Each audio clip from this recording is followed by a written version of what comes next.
الله يقلب قنطاتها ان شاء الله ينوض الحب في راسها وان شاء الله تولي طلبها في الزناق والذر اللي حقينها بالعجر. القدير عثمان عريوات. واش ماكله هذا الحي هذا؟ كلا في دار شكل ريتكم ان شاء الله ولا قوه الا بالله. قول لي واش تعرف على عثمان عريوات؟ عثمان عريوات ارتيست تمتعنا معاه. عثمان عريوات ان كرون اكتر، ممثل واعر. السلام عليكم ومرحبا بكم. كان ضرب حقيقي، هذه معروفه. نعم. اسمح له. سوق امك يفتح في الليل. السوق يفتح في الليل. سوق امك اللي يحل في الليل. سوق امك اللي يخدم في الليل. كرنفال في تشرا. ما كان لا سلام لا كلام لا والو، كوبي الحالة تيسويت. انت مشغول باللومي يخزر منه يرمي بالون. الشيخ بوعمامه. كل زمان له رجال. قعدت فيا ابو عمامه. ما تستناش من الشيخ عريوات يجيك يمثل، تستنى من الشخصيه القيمه تاعها. عثمان عريوات. عثمان عريوات محبوب والناس تقدروا وتحترموا. الفنان الكبير سي عثمان عريوات. عثمان عريوات. عثمان عريوات ممثل جزائري. وراس مرتي العزيزه اللي تشتكي بيا ما نقول لكم قصه. انا حابين نشوفوا. في هذه الحلقه راح نحكيو على مسيرته الخرافيه ونشوفوا اللي يستاهل يكون اعظم ممثل في تاريخ الجزائر. زاد عثمان في مدوكال في باتنا 24 سبتمبر 1948 ودخل يقرا في الابتدائيه وما زادش فوق ال10 سنين يشد طريق للجزائر العاصمه، وهنا بدا يكبر وقدامه جيل عظيم من الممثلين. واحد منهم كان حسن الحسني المعروف اسم بوبقرا. بوبقرا اثر عليه وحب عثمان الشخصيه نتاعو، واستلهم منه شخصيه البدوي البسيط وحتى طريقه الكلام نتاعو. انا عندي كيف انا ما نحبش في بدايه الستينات قدر يدخل الفرقه المسرحيه للاذاعه الوطنيه مع الانسبكتور طاهر وبزاف واحد اخرين، ودار مسرحيات تاع شكسبير وموليار، خاصه انه كان طاير في روسيا. في 1969 دخل المعهد تاع التمثيل في العاصمه اللي بقى فيه حتى 72. قرا المسرح باللغه العربيه على يد مصطفى قصدالي وطه العامري وعلى المحب قامات جزائريه. المهم انه هذيك هي جا الوقت باش يبدا لاكارير تاعو. البدايه كانت في فيلم اسمه النتيجه 1963. راكم هكذا ثلاثة حبوا ينقصروا الكارطة ولا الدومينو باش نفوتوا السهر. يا شوفوا انت شكون راهم يباتوا سهرانين في القهوه والسينما. موراها في 67 كانت عنده مشاركه في فيلم لا فاغ دو موليار اللي بدات تبان فيه الشخصيه تاعو انه ما يخافش الكاميرا، لانه على كل حال المسرح والسينما ماشي كيف كيف. سي حسين هاش الدعوه. حبيت نطلب منك واحد المزيه باش استحيت. فهمت. واقيلا تجي تعشى معنا نهار العرس. بصح ما تقدرش كل شيء بالتيسير. لا نقدر يا اخي بالفرح. شنو عندي اوليدك انا صغير في بوتشيك لا سي حسين عندي شراع. جيب لي ذا القاضي كامل اللي هنا. بزاف ما يجيش خاطي. شنو حبيتك تسلف لي شويه هضره باش نشارع على جناني يا سي حسين. ما تنساش السي عبد القادر الحق لي يجيني بكري. تقدر تعاوني انا مولى وليدات في مولي في الزنقه. الدرو تاع الشمال تاخر كاع اليمين. يخرج عمرك هي واحد المشروع. في 1969 كانت عنده مشاركه صغيره في فيلم اسمه السحار اللي يحكي يوميه سحار يخدم بالجنون والشعوذه، وعثمان كان واحد من المساعدين في الطاقم ديالو. على سلامتك سيدي. الله يسلمك.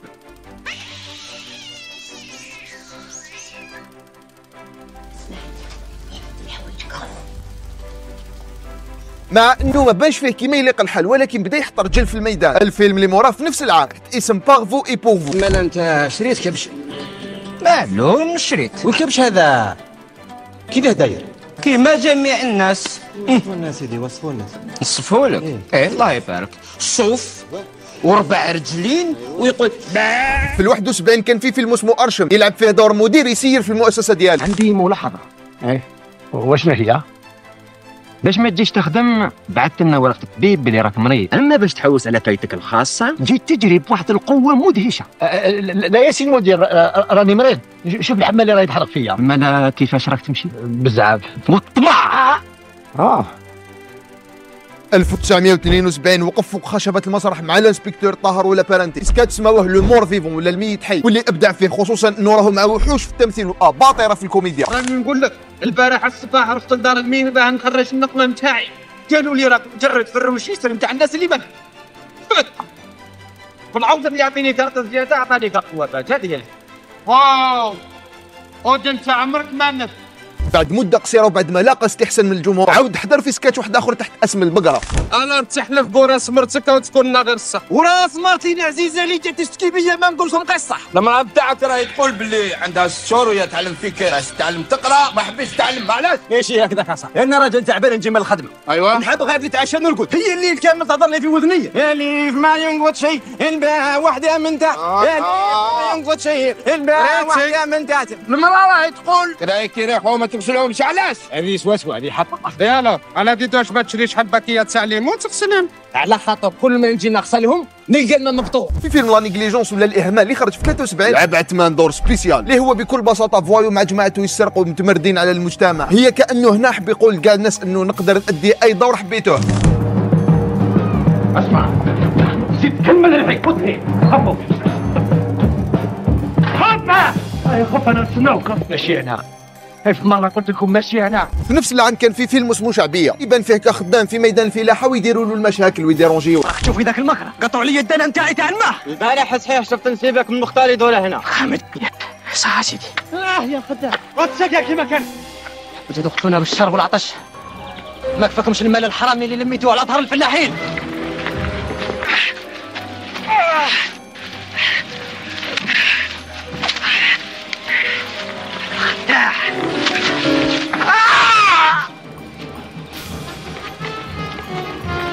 وبوم خرج بالشخصيه اللي يحبها واللي فرضها في كاع الاعمال تاعو. في هذا الوقت اللي هو السبعينات كانت السينما الجزائريه معظمها افلام ثوريه واللي تخص الشخصيات والبطولات والاحداث اللي اثرت على مسار الثوره مع الفرنسيس. وعثمان كان حاضر. 77 خرج فيلم بني هندل اللي يحكي قصه سكان مدينه اريس وضواحيها في بدنا واللي يسميوهم الجبيليه في وقت الاستعمار الفرنسي. العداله نايمه والحقره قايمه. يخدموا ويهمروا مع الاخر فرنسا والحركه ديالها يدوا كلش مشبعينهم كذبوا في ستي. الرجال يكسروا في الحجر وكانهم عبيد. عثمان وصاحبه ياخذوا قرار يهربوا من هذا المنكر. يثيروا عليهم الشميت بالرصاص الحي ويقيسوه في يده ويمنعوا ربي ويخليها في قلبه ولكن يبقى يعس ويقابر فيهم باش ياخذ حقه. الفرنسيس وهم يتمتعوا في وسط حفله من شطيح ورديح يجي عثمان ويقرص على سيدهم ويخلص الفيلم وانت المشاعر ديالك جياشه وتذوق لذه الانتقام. تغلغل في فؤادك الاحساس تاع الوطنيه وانه ما جاتش هذه البلاد بالسهل مالغريتو. جدي وجدك عفسوا عليهم وممكن اكثر. المهم فهمنا واش حب يقول عثمان للشعب الجزائري. كوميديا دراما راني حاضر ولكن بشرط عندي طابع خاص بيا حاضر ديما. لساني مفهوم وما بدلتنيش الرقعه الجغرافيه اللي انتقلت لها مع انه جوز تقريبا كل حياتي في العاصمه وعرفت ناسي وحبابي فيها. لبستي تمثل الجزائري البسيط وخاصه اللي بعد في الصحاري والجور صغيره من العمامه للسروال. بالك تحسبني جاهل كي نعوج الكلام. انا اللي نخير كيفاش ننطق وتلحق لك الرساله اللي راني حايبها. قريت مسرح وقريت تمثيل نتكلم عده لغات واستاذ في اللغه الفرنسيه. يا واش رايك يا الجزائري تاع السبعينات تدير فيا الثقه وتعطيني قلبك ونوعدك نرجعه لك عامر بهجه وسرور. تفاجئ ونحاجيك على الدنيا ونلتيك في همك يا لو كان شويه. الجزائري بلايك واش راك تستنى. في 76 فيلم ثوري واحد اخر حسن يحب ينضم للجبهه في الثوره ضد المستعمر ويحاور في مهلي ما تقبلش وتخاف على وليدها. في الاخير تقبل وتعطي له المكحله يروح يصيد. ما على باليش على شي ما عنده سلاح ولكن الفيلم اسمه لي فيجي دو لا مير كرار.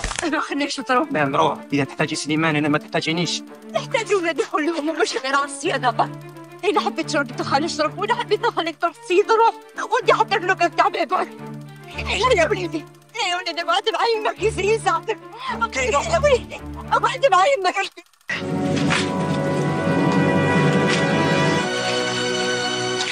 الانسبكتور طاهر ولا بارنتي في اخر ظهور ليهم في 78 في فيلم القطوطه يحققوا في قضيه سرقه القطوطه بعد ما شكاو لهم الناس. عثمان يكون حاضر في لقطه يجيهم باش يطلب التسريح يرفد كابوسه معاه بحكم انه يخدم في الليل ويخاف على روحه. البيرو تاعكم يسير وين يا حمودي؟ ليش كنت تحب عندكم يسير انت؟ جيت باش نطلب تسريح. واش ما تسريح؟ تسريح باه نرفد كابوسه معايا سمعت. ترحم باباك واش دير بالكابوس؟ عاسي انا راني انسان نخدم في الليل سمعت ما نحبش يطفروها فيا ولاد الحرب. ايه راح تخدم في النهار يفوق ما تخدم في الليل. في النهار صيب لي خدمه ترى في النهار كون فحش واحد ضربك كاش واحد سرقك كاش واحد تعدى عليك. شوف اسيدي شو ديك الفكره يديروا فيها ما لا حتى يطفروها فيا انا بديك الساعه درت. هيا طير هيا طبق هيا طبق.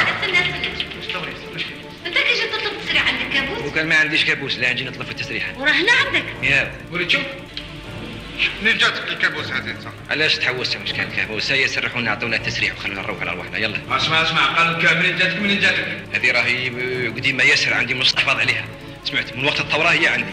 سعيد هيا عبد الله كابو الكابوس هذه اديها عندك وعلام كله يخدم من رابط هذا. مع انه هو والانسبكتور من نفس الجيل واللي هو الجيل الثاني تاع الممثلين في الجزائر الا انه منطقيا اي واحد يخاف ويرهب الوقفه قدامه لانه بكل بساطه راهو في قمه المجد ديالو. لكن عثمان دار الدور تاعو كما يلزم الحال وبرهن مره اخرى انه المسرح والسينما يعطي لهم طريحه. ومع كل احتراماتنا نجيبوا جديد صعبوا الحاله شوي وهذاك واش صرا. يلزمنا نساوي الخلافات اللي راهي تفرقنا وتمنعنا باش نوحدوا صفوفنا ونقويوها. في فيلم تاريخي وخالي من الضحك والكوميديا طلع عثمان فوق العود ولبس لبسه القرن 19 وجسد الدور الشيخ بوعمامه قائد ثوره شعبيه كبيره ضد الفرنسيس لمده 23 سنه من 1881. عند الجزائريين رجل عظيم حكيم جدا مقاوم شهم وصوفي يعني نهار كامل هو يذكر في الله. بكل صراحه انا نظن انه هذا الدور هو اصعب دور لعبه.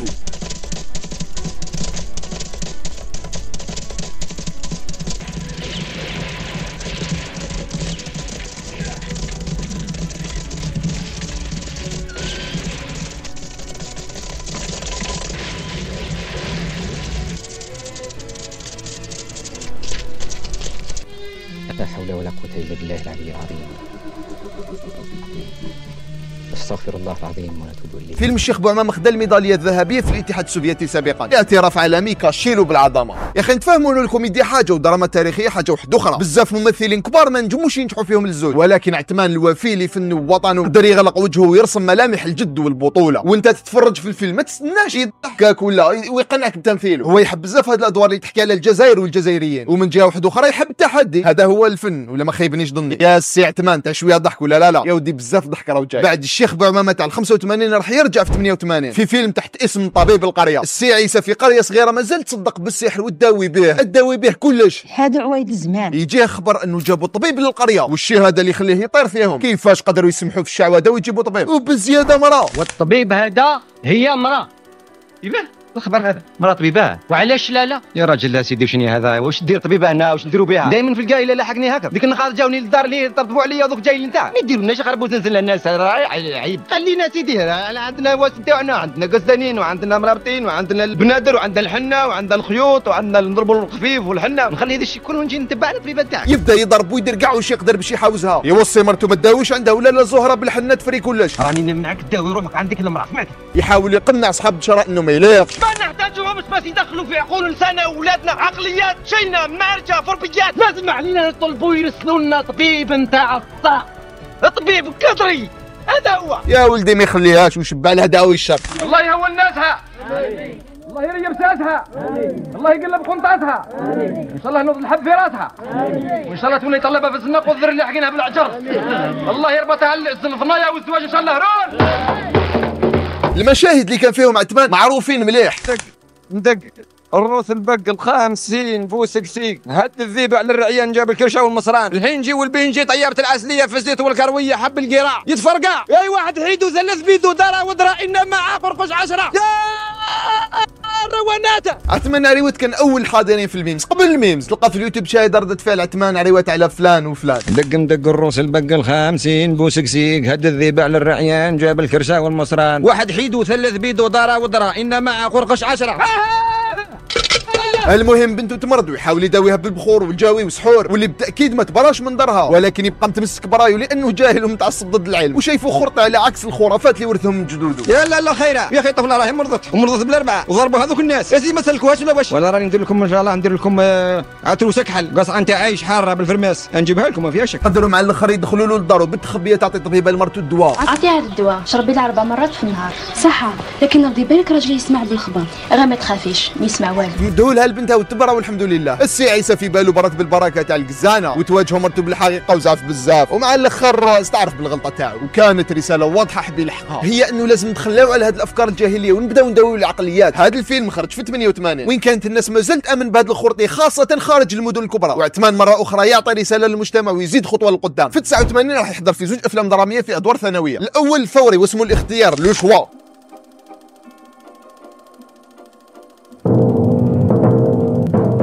شاءت الأقدار أن تنجو سامية من هذه العملية الوحشية هي والبعض من سكان القرية، من بينهم الشيخ الهاشمي جدها. شي الهاشمي عسكر يلا. الفيلم الثاني لا روز دي سابل ولا وردة الرمال، اللي يحكي على قدرة سكان البدو في تطويع النفس باش تنسجم مع طبيعة الصحراء. الشخصية الرئيسية هو موسى، الشاب اللي عنده إعاقة جسدية ولكن عنده إرادة قوية ويتحمل الظروف، ويكون عثمان شيخ الجامع اللي يعلم دراري ويقريهم ويكون رحيم لموسى ويعاونه. فيلم رائع جدا ويجسد الآمل شخصية موسى، قدراته واعتماده على ذاته. وشوف سبحان الله كيفاش ممثل عظيم وقدم أدوار تاريخية، ومع الآخر تلقاه يمثل في أدوار ثانوية بمجرد أنه عنده رسالة وحكمة ومعنى أصلا. وكي تكمل الفيديو تفهم بلي ماشي غير خدم ودخل دراهم استغل الشهرة، رانا قدام شخصية استثنائية وظاهرة حقيقية فينومان. عندي دخان شعرة ولا قرية تكيف في بعرة والسيجارة عليها السهرة قالوا احنا خاطيين. في بوسعادة يكون سي محفوظ يقري في الناس العلوم اللي صراحة ما فهمتش ولا كان أستاذ ولا يحب الأجواء هادو برك. يجي محضر ذاك البوازو علي الصومة سكنتيها، بعد ذلك يدير حويطة كبيرة على الكروستيتان هذا المصنع الكبير يقول له فلاماسيون. يشد قشو ويروح يستنى الكار مع جماعة مخلطين باش يسهلوا العاصمة، كل واحد وصلاحه. يجي الكار وما يديهمش على خاطر كانوا غاشي. ما كان لا وين توقفوا ولا وين تقعدوا، كاين غير بلاصة واحدة. انت برا تدينا ونمسك فيه. بونجور.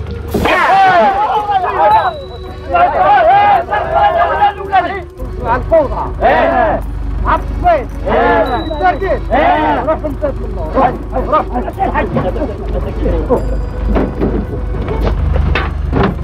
انا وجه ربي انت تدوني معك ما تخلونيش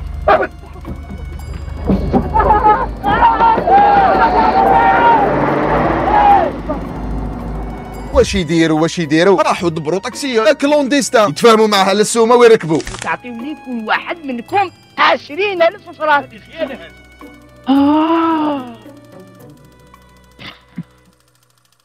سمحي لي انت ووليدك 30,000 فرنك. تبدا الرحله ويبداو الاحداث. السي محفوظ يجيوه لي كريزي يطيحوا اون بان طوموبيل راشيه كاع ومول الطاكسي يهبلوه كل واحد يحكي حكايته. نعم راسي راهو يدور حبيت ندقيق سنة بابا سنة غلطت بالتبتاقة. وواحد زعما كان مجاهد مشبعهم خرطي والسي محفوظ رجالو في الصرف. طلعت الكتيبة تاعي درت فيهم تاريخ تما اللي سموني قويدر الزدام. يا والله غيكذب ويخرط ويزيد ونعرفهم مليح. يحبسوهم الدولة ويلعبوها لهم. كنتوما؟ لا وراكم رايحين؟ يدخلوا المدينة تاع لي كوبوي ويحسبوها تاع جنون وفيها هنود حمر.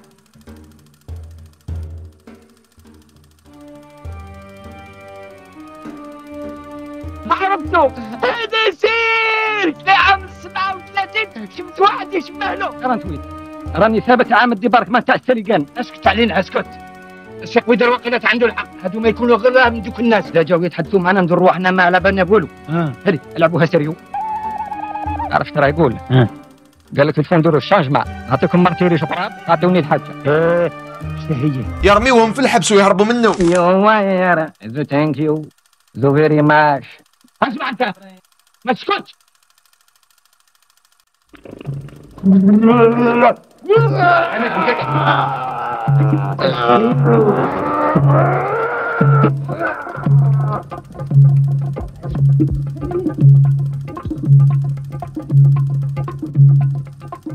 الكوميديا ما تخلاصش. فيلم فيه كميه تاع ممثلين خياليه. ورديه حميطوش اللي تتقن الدور ديالها باحترافيه. يحيى بن مبروك لابارانتي اللي حاجه وحده اخرى كامل. تعابير تاع وجهه وردة فعله من عالم ثاني. ويدر الصدام اللي نفسه مام سعوده مع حديدوان. المهم الحكايه تكمل لهم وفي اللي جاو معاهم باش يكملوا طريقهم. يدخل السي محفوظ للتبرنا ويلقى المراه هذيك زاهيه وما حبتش تولي معاهم.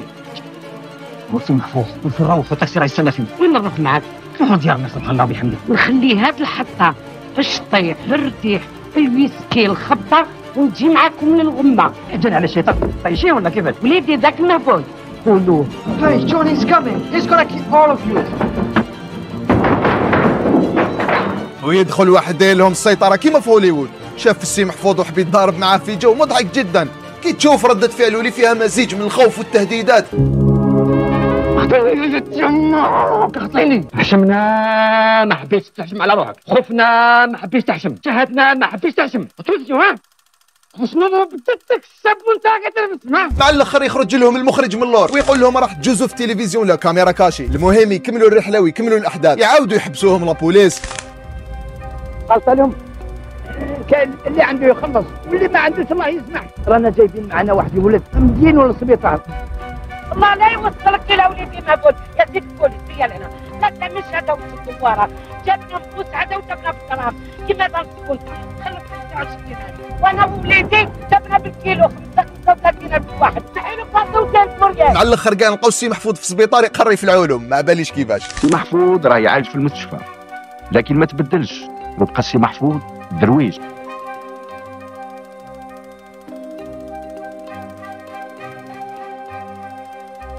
يقول ابو سقراط والحكيم سي علي بن سينا الامراض الكل توقع هنا.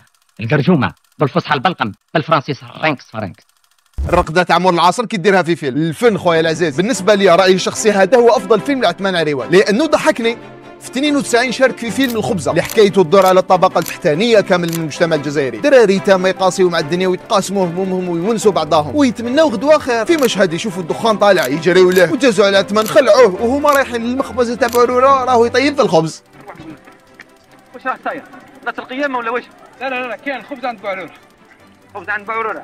الله لا يربحك مشي.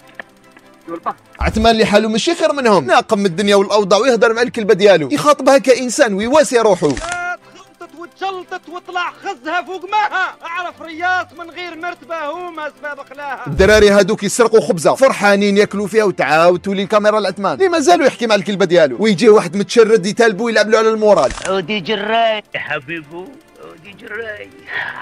هذا طواجن وهذا السواير. هذه سفريه يا حبيبو. هذه هنا وراي السفريه نتاع امك هذه. حبيبو وين ياكلوا زوج ياكلوا ثلاثه. ديك الماكله ولي كذا على خلق ربي هذا. واش بيك تمتم بلسانك؟ كيفاه انا نروح نتمرمد بها نجيبها وانت تجي تاكلها بكل سهوله هاك. اذا ربي قسم لي قسمتي معك تحرمني منها انت. ولي احنا راسي وراسك مربوطين في شاشيه ولا واش؟ راسي يا مهرج. هذا قدامك العمى يا عميك. حبيبو راه طرشونا. ولي راك في ريستورا هنا لا مساحه فيش لالي. حبيبو ماكله بلا طرشون ما هي ماكله حبيبو. ليك ما تمنعش بيديك. اسمع كليت كيف شربت؟ طرشنت؟ هالي بدل لي ترى ساعه بساعه تربح خير لك. يا والله يا اللي تدور عنا نقصك المساكريك. الفيلم ماشي منظم مليح ولكنه كئيب جدا ومعمر كوميديا سوداء وخاصه انه هذاك الطفل اللي سرق الخبزه قتلوه لابوليس ويخلص الفيلم في مشهد يهز النفوس ويعمر لك عينيك بالدموع والعبره هي انها ما عندها حتى معنى تحقر ناس كيما انت. لازم الفقراء اللي عفستهم الظروف يكونوا مترحمين فيما بيناتهم وما يحسدوش خوتهم في خبزه ولا حطوها في كرشهم. يا والله نطلق كلبه عليك تاكله روح. بسم الله الرحمن الرحيم. تعال راك تسمي انت كالشيطان راه قبالك على بها عماك ربي انت في البخس وزيد تقني داكش ما درت في صغرك انت على بها الشاطمه نتاع ربي راه نازل عليك. شوف العمى واش عارف يدير. عمي اوب صاي جاي تربيتي عندي هنا ولد. يقول عثمان عليواد ولا كنا نخدموا باش نطلعوا النيفو تاعنا واعمالنا ولا على الاقل نقدموا اعمال تخلينا في نفس المستوى مرحبا بها ولكن ولا نخدموا باش نهبطوا على المستوى اللي لحقنا له. نظن انه البقاء بلا خدمه خير من خدمه ما عندهاش معنى وبلا هدف وما تدخلش للراس وبزياده ما تمسش الشعب والواقع تاعو. انا ما رانيش حايب نلحق روحي لهذا المستوى. عثمان لو يهدر ما تنساش راح نطلعوا النيفو دوك انا اللي راني نهدر راح نطلعوا النيفو وندخلوا في افلام عظيمه واشهرها اصلا لحد الان راك تعرف عثمان عليوات ولكن ماشي 100% 41. الحلقه هذه خلاص والجزء الثاني نهار 3 في الامان.